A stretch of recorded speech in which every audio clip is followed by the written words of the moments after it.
Hola chicos, ¿cómo están? Pues bueno, vamos a continuar con nuestra siguiente clase, pero antes, pues ya prácticamente ya acabamos con el libro. Nos queda un último trabajo del libro, pero es sobre el proyecto de vida, y por eso lo quiero dejar hasta el final. Así que por un momento pues vamos a hacer un lado el libro y vamos a dedicarnos a la parte práctica de la iglesia, ¿sí? En tu proyecto ya viste de dónde sale la doctrina de la iglesia, tanto de la Sagrada Escritura como de la Sagrada Tradición, que nos dicta cómo debemos interpretar esta Sagrada Escritura, ¿sí? Pero no todo en la iglesia son cosas teóricas, no todo es cosas así medias raras, en qué creer, a qué santos venerar o memorizarte la Biblia así. También hay cosas muy prácticas y muy de la vida cotidiana, pues que la iglesia nos invita a vivir. Pero antes de hablar de esta parte de la doctrina, sígueme en la siguiente historia. Corría el año de 1977 en un pequeño país de Centroamérica llamado El Salvador, uno de los países más pequeños en nuestro continente y en el mundo. Estaban al borde de una guerra civil. Los políticos que estaban en el poder llevaban años y años y años abusando de los más pobres, haciendo más miserable la vida en cada gobierno nuevo. Cabe la pena señalar que eran gobiernos militares, y cualquiera que no estuviera de acuerdo con ellos simplemente lo desaparecían, los mandaban matar, y a veces de una forma muy descarada. Y a todo esto era tanto el temor que generaban las personas que incluso la cúpula de la iglesia en El Salvador, todos los obispos incluso tenían cierto miedo y procuraban estar en buena relación con los políticos. Esto incluía a un joven sacerdote que acababa de ser nombrado obispo auxiliar, llamado Óscar Arnulfo Romero. Ciertamente era alguien muy cercano a los pobres, era alguien muy simpático, de mucho carisma, pero que procuraba no meterse en problemas con nadie. También se llevaba con todos, incluyendo los militares y los ricos, que cuando el arzobispo de El Salvador muere, todos piensan en ponerlo a él en ese cargo, pues no iba a generar ningún problema. Entonces, una vez siendo arzobispo, él tenía una amistad. Era un padre Rutilio Grande, que este padre, al igual que Monseñor Romero, era muy cercano a los pobres, pero la diferencia era que este padre pues no tenía pelos en la lengua, les decía las cosas al gobierno como eran, les decía que estaban abusando de los pobres, les decía todas las cosas malas que hacían. Y le decía a Monseñor Romero: oye, tú que eres ya la cabeza de la iglesia en el país, ayúdanos. Pon a los medios de comunicación de nuestra parte, expon las injusticias del gobierno. Y decía: no, ¿sabes qué? Es que nos vamos a meter en problemas y nos va a ir mal. La cosa cambió cuando en uno de los actos de este padre, pues lo matan. Al dar el aviso a Monseñor Romero se llena de coraje, de tristeza, y decide que es momento de poner un alto a tantos abusos. Entonces, manda a pedir el cadáver junto con todos los que murieron en ese atentado, y manda hacer una única misa en todo el país. Solo una, en ese domingo. Pone al frente los féretros, manda llamar a todos los medios de comunicación y les dice: ¿saben qué? Están persiguiendo a la iglesia, están persiguiendo a todos los inocentes y a todos aquellos que se atrevan a levantar la voz contra el gobierno injusto. Y si siguen matando a las personas de la iglesia, va a llegar el momento en el que no va a haber misas aquí, porque no va a haber sacerdotes. Y empieza a poner un chorro de cosas sobre el gobierno. Obviamente se echó encima a los políticos y militares de aquel entonces. Y empezó pues una campaña de Monseñor Romero a favor de los pobres, pero en contra de la injusticia. Claramente el Monseñor Romero pues recibió amenazas, incluso lo intentaron sobornar para que se callara. Pero él dijo: no me voy a reunir con la cúpula del poder hasta que investiguen el asesinato de tantos inocentes. De hecho, cuando ya era un hecho que él iba a morir, el Papa Juan Pablo II en aquel entonces le manda a decir: ¿sabes qué, Monseñor Romero? Vete de vacaciones 6 meses a donde quieras, yo te ayudo. Más vente a Roma, te van a matar y no quiero que te maten. Déjame ayudarte. Monseñor Romero le dice, no, me quedo con los pobres. A él le destruyen iglesias, le siguen en todo su periodo de arzobispo, le mataron a 6 sacerdotes, a cientos de catequistas, cientos de personas comprometidas con la iglesia, pero él sigue firme en su lucha por la justicia. Hasta que un día le llega una carta firmada por varios soldados, donde le decían, mire monseñor, queremos que abogue por nosotros. Nuestros generales nos están pidiendo que matemos civiles inocentes que no están de acuerdo con el régimen.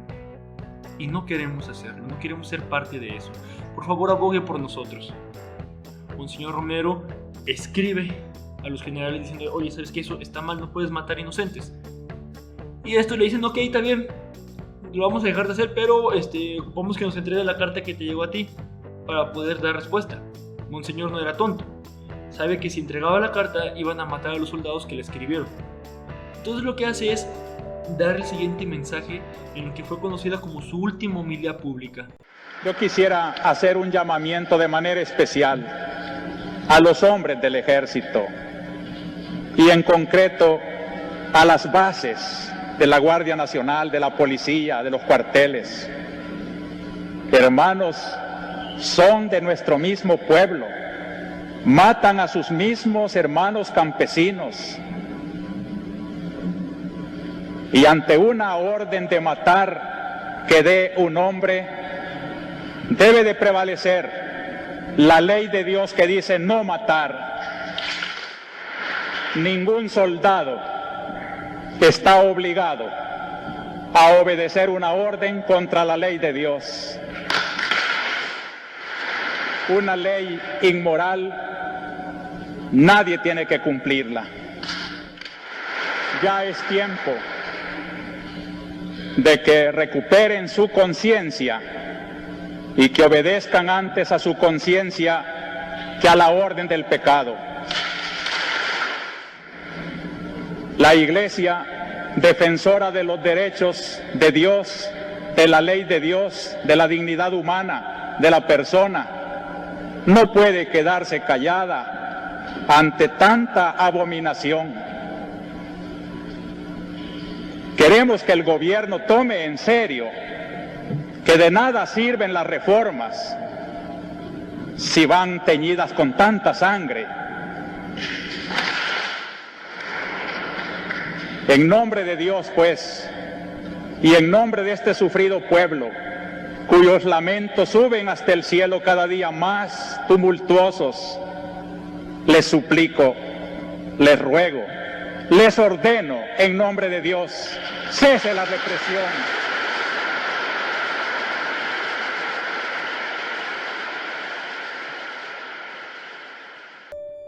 Al día siguiente, dando misa en una capilla de un hospital, los militares van y lo buscan, de hecho contratan a alguien para que vaya y lo busquen, y cuando está consagrando, en ese momento, de un solo balazo lo asesinan. Pero su testimonio de vida cambió la mentalidad de todos los salvadoreños, hizo que lucharan más por la justicia y cambió todo el orden social de aquel entonces, despertó la conciencia de ese país.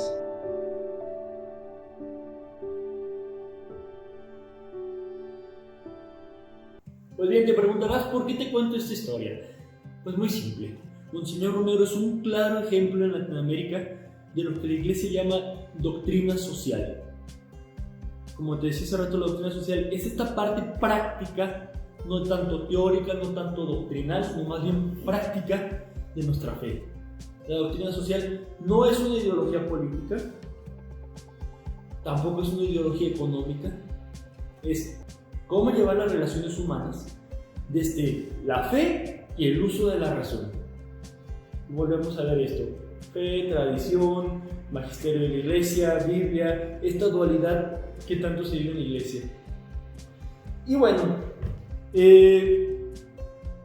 como te digo, Monseñor Romero, al defender a los pobres, al defender la verdad, vive en carne propia la doctrina social de la Iglesia Católica, ¿sí? Que es esta parte que vamos a estar estudiando a lo largo de las siguientes clases, la parte práctica de nuestra fe. Pues bueno, ya entrando en materia, te digo, y aplicándolo un poquito más a la realidad, mira, Hay muchos partidos políticos en México, en Latinoamérica, en Europa, en el mundo entero, que dicen tener dentro de sus estándares la doctrina social de la Iglesia Católica. Sencillamente no, como te digo, la doctrina social de la Iglesia no es política, aunque algunos digan que se basan en ella. De entrada, en un estado laico como el que estamos y como la mayoría de los que hay, pues es difícil que un partido la tenga, ¿no? Por más que la enargole y que lo use como pretexto para ganar votos, no. Sinceramente no se puede. Pero sí debe regular nuestra manera de relacionarnos, de vivir, de trabajar y pues de buscar la paz.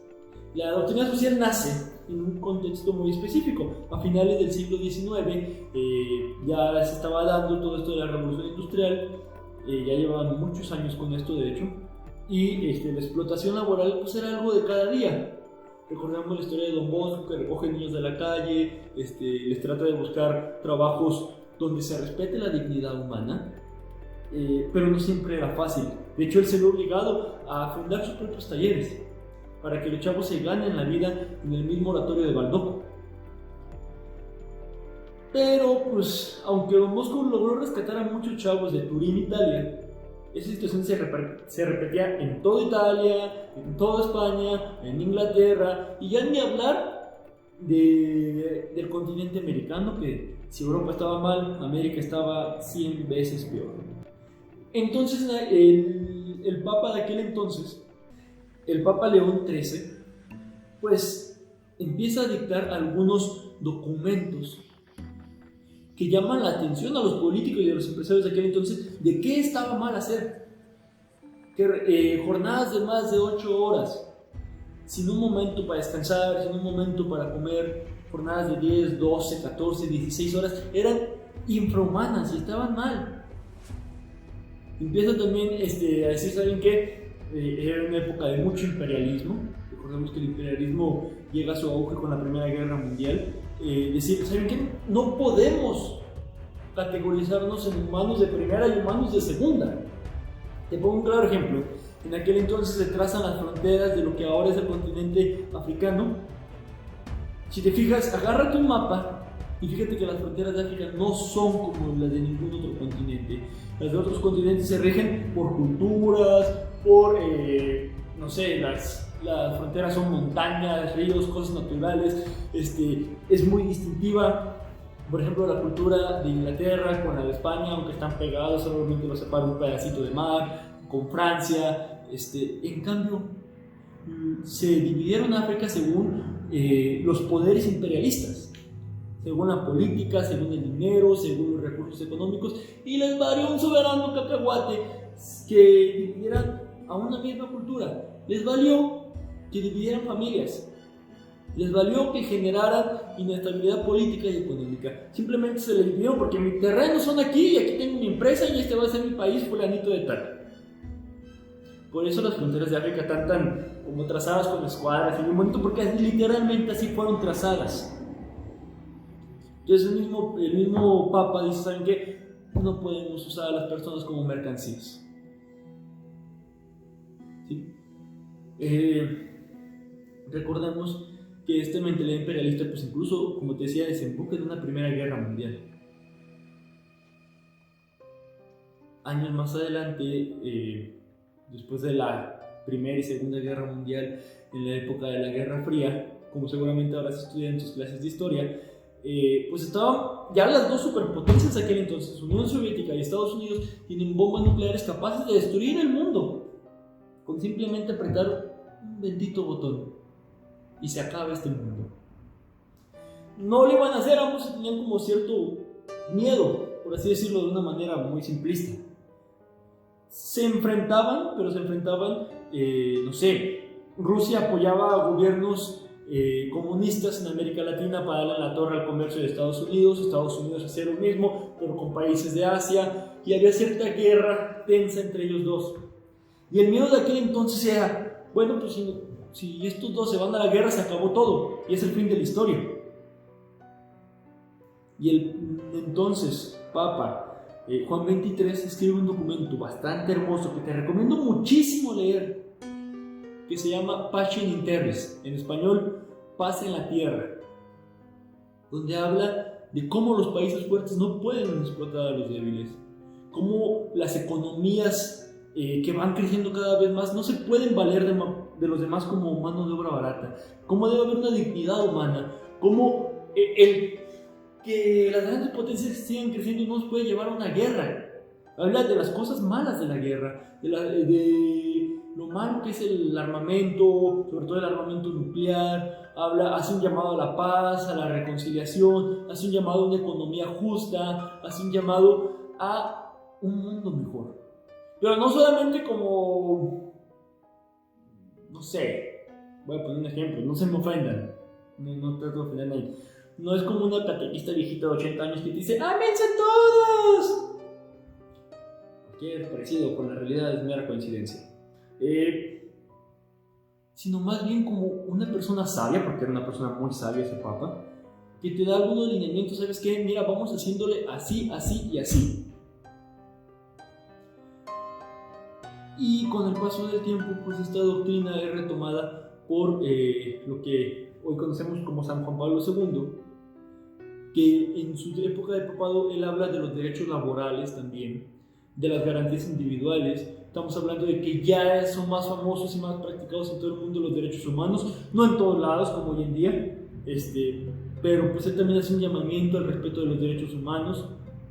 Echa en cara lo absurdo que es el consumismo, los excesos de un capitalismo mal llevado, los excesos también de un comunismo mal llevado. Ya después te explicaré más a fondo qué son estas dos ideas. Y hoy en día el Papa Francisco ha hablado de cómo una economía, un sector empresarial mal llevado puede llevar a este mundo a la ruina, sobre todo en la parte de la contaminación. Pues bueno, esto ha sido un breve recorrido por la doctrina social de la Iglesia Católica. En las siguientes clases vamos a ir viendo punto por punto las partes más esenciales y cómo puede esto afectar y mejorar nuestra vida en sociedad. Y pues nos irá desembocando a, ¿cómo decirlo? A un proyecto que vamos a ir viendo poco a poco, ¿sale? De tarea, investiga cuáles son los pilares de la doctrina social de la Iglesia Católica y resúmelos así de una manera súper sencillísima. En 3 renglones, en tu cuaderno. Principio de dignidad humana. Se trata de esto, esto y esto. Principio de esto. Pum, pum, pum. Lo escribes a mano, le tomas foto y me lo mandas. Así de sencillo. Pues bueno, chicos, nos estamos viendo. Hasta luego. Y antes de despedirme, pues nomás decirles, esto de la doctrina social no es muy bien visto por algunos en la iglesia, por otros sí, por otros no tanto, porque es como hacer mucha bulla, ir en contra del sistema, ser unos alcahuetas. Pero creo que es algo que hoy en día, sobre todo pues con la crisis económica que se viene, pues es necesario saber, ¿no? Entonces, nos vemos, chicos, que Dios los bendiga. ¡Alto!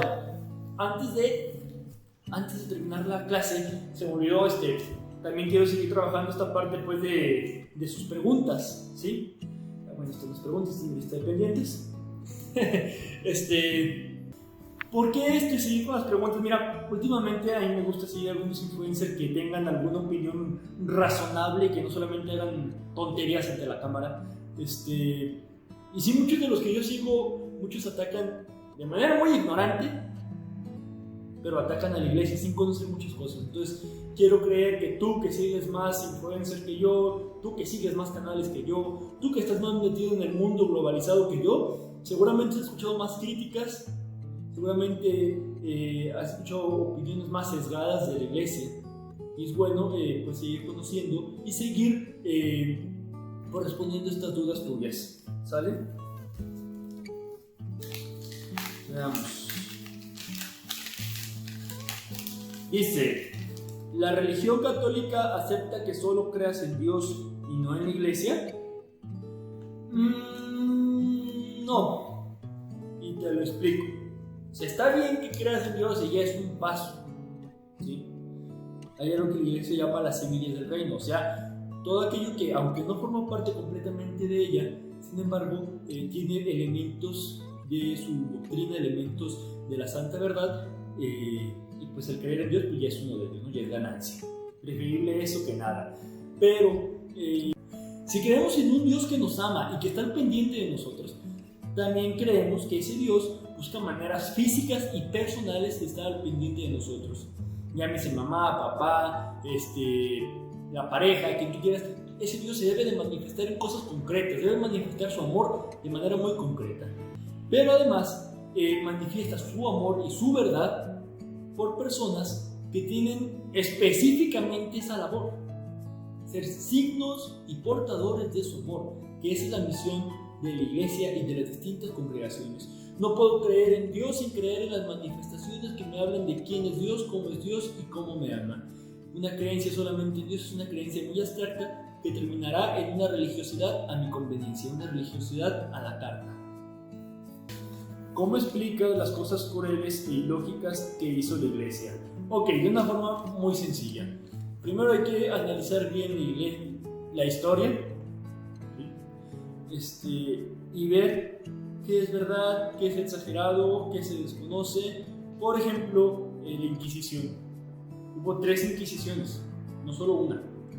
La de la iglesia, que sí, un error muy grande, terrible, horrible. Pero también hubo una Inquisición protestante y una Inquisición española, que fue la que llegó aquí a México, de hecho, ¿sí? Y esta era más con fines políticos y fines imperialistas. La Inquisición protestante incluso fue más dura, más rígida, que fue la que provocó el asesinato de las supuestas brujas de Salem. Y pues eso no suma que también la iglesia ha tenido sus errores. Sencillamente, como ya lo decimos en alguna ocasión en clase, la iglesia es santa y pecadora. Santa porque está fundada por Cristo y está cimentada en Cristo, que es Dios, y por lo tanto es santo. Y pecadora porque está hecha por seres humanos que cometemos errores y burradas, a veces muy grandes. ¿Sí? Pero también hay que ir matizando y conociendo un poco más la historia. Por ejemplo, se dice que la iglesia mató a Galileo. De entrada, Galileo no murió en su juicio. ¿Sí? Estuvo bajo arresto domiciliario, pero siempre gozó de la amistad del Santo Padre. Y de hecho, durante toda la vida se estuvieron escribiendo como amigos, cartas. El Santo Padre lo visitaba. Hubo una muy buena relación entre ellos dos. ¿Sí? Pero te digo, la iglesia comete cosas ilógicas porque está hecha por seres humanos. Estamos llamados a la perfección y por lo tanto, quienes representamos a la iglesia, tenemos que formarnos continuamente para evitar burradas. ¿Cómo se creó Dios o de dónde surgió? Ok, aquí hay un error lógico muy común, bastante común de hecho. Dios no se puede crear porque es Dios. Es un poquito medio raro este concepto, pero te lo explico con un cuento. Resulta que en una panadería mágica, vamos a llamarla así, en la noche los panes tomaban vida y hacían su relajo y bailaban, cantaban, hacían amistades y todo, ¿no? Y un día se juntaron todos los panes y decían, bueno, ¿y a ti quién te formó? No, pues a mí mordió el panadero y así, y me dijo sí, así, lo otro. ¿Y a ti? No, pues a mí el panadero y me puso azúcar y harina y esto y lo otro. ¿Y a ti? No, pues también el panadero. Total, pan por pan todos iban diciendo que a todos los robó el panadero. El panadero era su creador. Y todos se preguntaban, bueno, ok, ¿y quién horneó al panadero? Pregunta que nunca se pudieron responder. ¿Quién horneó al panadero? Y nunca se iban a poder responder esa pregunta sencillamente porque el panadero no lo horneó nadie, porque el panadero no es un pan, es un ser humano que no entra dentro de las categorías de cómo crear un pan. Lo mismo sucede con Dios. Dios no es criatura, es creador. Por lo tanto, no entra dentro de la categoría que algo pueda ser creado o destruido. Es algo que en la filosofía se le llama un ente metafísico, que está más allá de la física y las leyes que conocemos, y por lo tanto nos cuesta un poquito más de trabajo entender. Hasta aquí la dejamos por ahora, hay muchas preguntas todavía por responder, pero no quiero hacer largo el video. Hasta luego.